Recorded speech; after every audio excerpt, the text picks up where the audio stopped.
Hey guys, Jfarr here. This video will cover the newly implemented and randomly generated underwater labs, with their loot, enemies, features, puzzles, and how to actually get down to it. In total, there are 3 underwater labs found within the world and can be located by opening your player map and identifying the underwater lab text. There are 2 primary ways you can get down to the labs, which include the scuba diving or taking a submarine.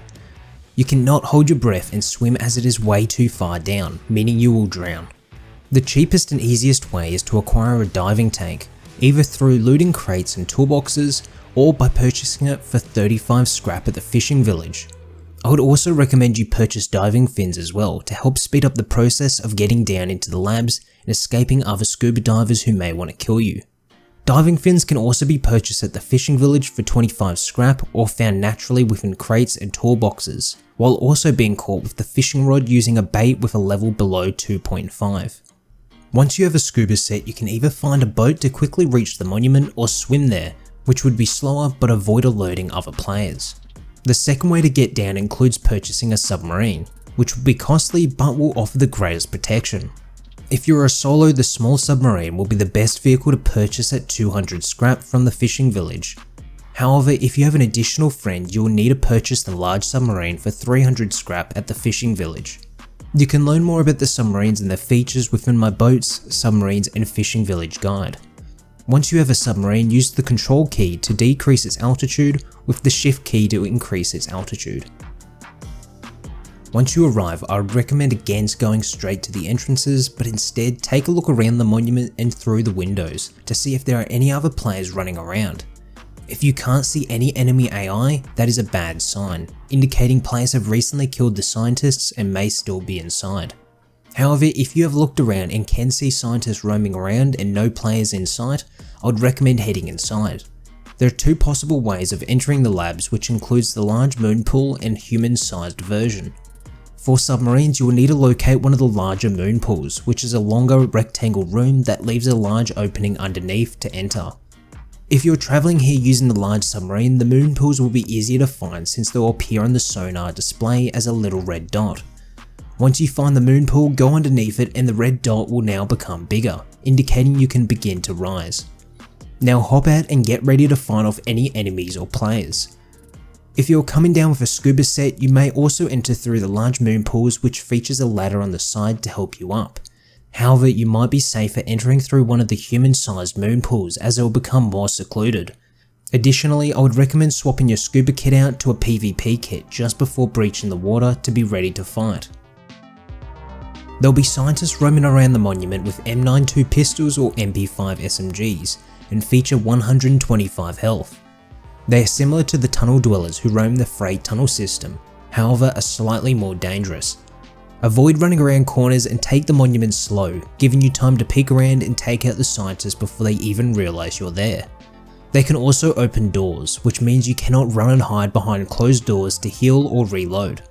As each underwater lab is randomly generated, it's hard to say how many underwater scientists you might encounter. However, on average it appears to be 7 scientists. You can find 11 different types of loot crates down within the underwater labs, with the Elite Crate, Ration Box, Toolbox, and Vehicle Parts Box being the only ones with models similar to other monuments. Every other container is brand new and only found within the underwater labs. Some of these containers might be mistaken for world props, considering they don't look like your typical square box and might contain world models for other items. The Ammo Crate features a tray containing rockets and magazines. They can spawn every type of rifle, pistol and shotgun bullet found within the game. The Blue Crate is similar to the regular crate found at the surface and features your typical components, scrap, clothing, electrical items, raiding equipment, low tier weapons, attachments, building supplies and tools. Each one of these crates is guaranteed to spawn 5 scrap. The Lab's Yellow Crate is an improvement over the Blue Crate and can spawn components, weapons, tools, clothing and resources. This crate is guaranteed to spawn 8 scrap. The Component Crate features a tray with springs, sheet metal and other components inside. The Component Crate will contain scrap, electrical fuses and other medium tier components. Each one of these crates is guaranteed to spawn 8 scrap. The Food Crate features a tray of food items such as apples and a banana. They can spawn water bottles and other food items such as apples, cans, and a chocolate bar. The fuel crate might be the hardest to identify, as it has a world model of crude oil and low-grade fuel. Unsurprisingly, this crate only spawns crude oil and low-grade fuel, and will always contain at least 10 to 18 low-grade fuel and 30 to 38 crude oil.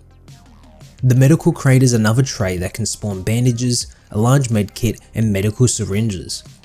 You cannot find rad pills inside of it, even though its world model seems to suggest so. The Underwater Labs Ration Box is similar to the other Ration Box found at the surface and can spawn rad pills, water jugs, and other food related items. Compared to the previous food crate, the Ration Box spawns a lot more types of food and water items. The tech crate can be identified with the computer and wiring components inside of the tray.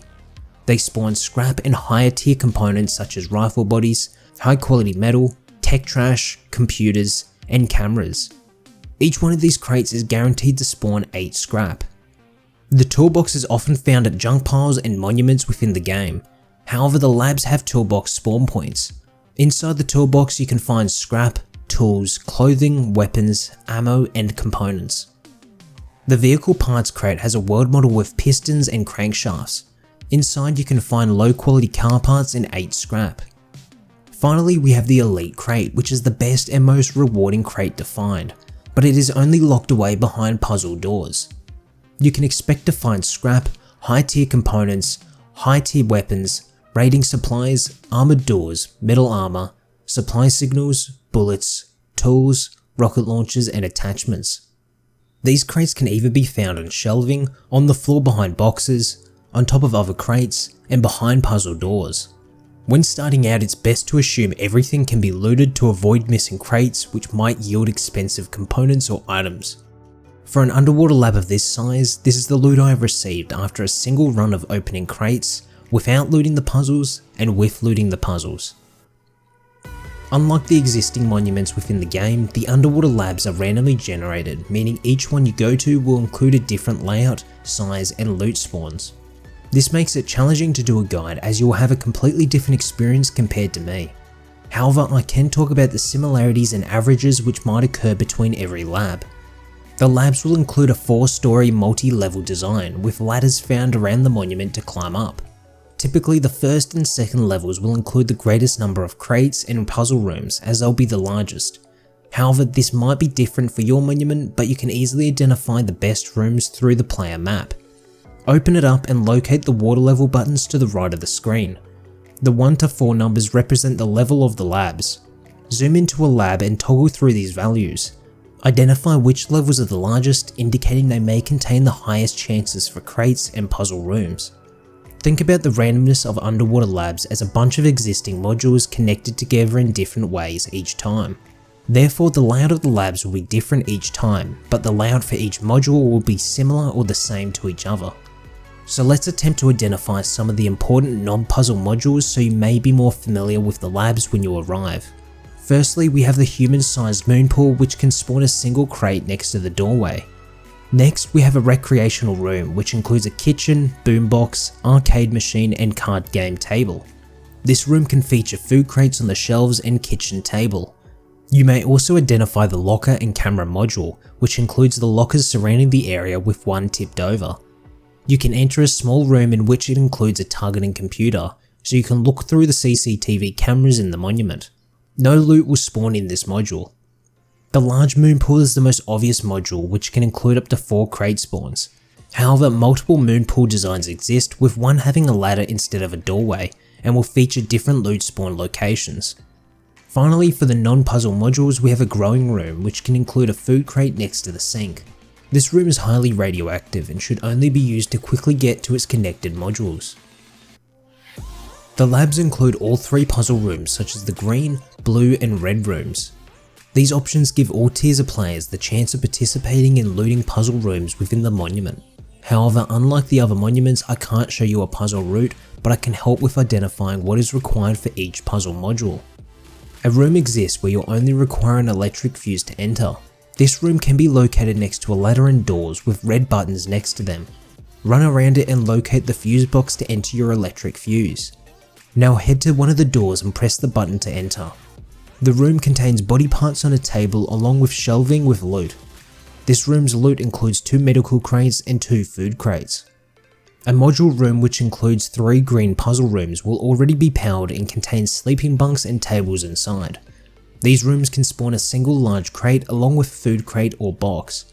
One of the green rooms contains a boombox at the back to play music from a selected station. Additionally, they contain toilets which you can sit on and get 100% comfort.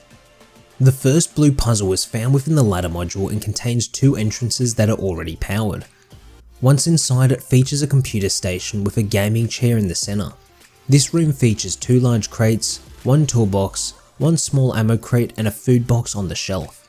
The second blue puzzle room can be identified by the large room in the middle with a surrounding corridor, windows to see inside, and an already powered blue keycard door. Inside you'll find a jail cell with a mountable toilet. This room features 2 large crates, 1 toolbox, 1 med box, 1 food box and 1 ammo box. The third puzzle room can be identified by the 2 puzzle room doors in the corner of the room. One of these puzzle rooms will contain a green keycard door and 1 unpowered keycard door. You will need a blue keycard, green keycard and electric fuse to complete it. First, open the green keycard door and locate the fuse box. Turn it on and activate it to power the blue keycard door. Open the blue keycard door and you'll now see 2 generators along with a non-functional level 3 workbench, which may spawn a green keycard. This room can spawn 2 large crates, 2 crude oil piles, 1 toolbox, 1 ammo box and 1 car parts crate. The fourth blue puzzle can be identified from the ladder right outside the door and an already powered keycard door. Open it up and you'll find a desk along with a sleeping bunk. This room will contain 1 large crate, 1 component or tech crate, and an ammo crate. You can also find a speaker on the table to announce your voice across the whole lab. The first red puzzle module requires a blue keycard, a red keycard and 2 fuses to complete. It will be linked to a ladder and requires a blue keycard to access the fuse room. Once inside the blue room, no additional crates can be found, but 2 fuse boxes can be found on either side of the room. Head right after entering the blue room and put your first fuse within the fuse box along with turning it on. Now go on the other side of the room and enter the second electric fuse along with turning it on and activating the timer. You can now swipe your red keycard to enter. You'll find at the very back of the room 3 elite crates and 3 large crates. The second puzzle module can be identified by the 2 open windows and side room containing a fuse box. This puzzle requires 1 electric fuse and a red keycard. First go into the side room and enter the electric fuse within the fuse box along with pressing the red button and activating the timer. Now go to the outside red keycard door and open it. Inside you can find 2 large crates, 2 elite crates, 3 ammo crates, 1 toolbox and 1 tech crate. Forgive me if I've missed a certain puzzle room as it can be quite difficult to locate each one considering the lab's layout is always changing. Defending the labs will depend on a few factors about what the enemies are wearing or coming over with. If you see a submarine approaching, they will likely breach at the large Moonpool. Therefore, set up guard at the Moonpool entrance, allowing you to fall back if there are too many people. Try to avoid being seen in the windows to make them think it's safe to enter. If the enemies contain a scuba set, they now have the option to enter from the human-sized Moonpools. If you can follow their movement by looking out the windows or listening for them, you may find which Moonpools they're going to. Once again, camp at the doorway and rain fire when they climb up. If you can't defend against multiple Moonpool entrances, you may want to camp at one of the ladders to the 2nd or 3rd floors. Typically each base only has 1 ladder entrance to these levels, which will make it very easy to camp them. Additionally, always remember to carry a scuba kit with you, since if you get overwhelmed by enemies, you can escape using one of the smaller Moonpools and swim away. The underwater labs is the most unpredictable and eerie monument you can loot, with certain labs being better than others. Attempt to go to each of the 3 labs in your world and find the best one for the puzzle loot or safety. Even if a lab doesn't contain the good puzzles, it might deter more people away from looting it, giving you a higher chance of looting its crates. A non-looted lab can contain an incredible amount of crates, scrap and components for you to take home, so make sure to give it a go. Just watch out for the scientists and other people. That's all for this video, thanks guys for watching and I hope to see you in the next one.